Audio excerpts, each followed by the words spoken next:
àbọ̀rú àbọ̀yè, àbọ̀yìnbọ̀ ṣíṣẹ́ àbọ̀àtọ̀ assurentiworiwofo. Olá a todos.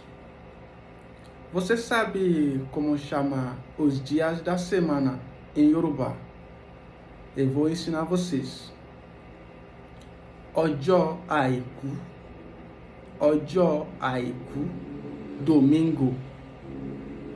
Ọjọ́ ajé, ọjọ́ ajé, segunda-feira. Ọjọ́ ìṣẹ́gun, ọjọ́ ìṣẹ́gun, terça-feira.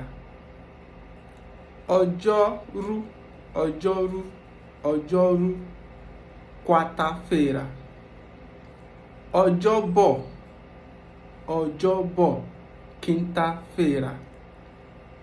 Ọjọ́ ẹtì, ọjọ́ ẹtì, sexta-feira.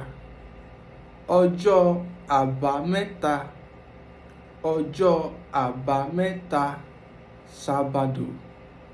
Àbọ̀rú àbọ̀yè, àbọ̀yìnbọ̀ ṣíṣẹ́ àbọ̀àtọ̀ assurentiworiwofo. Ire o.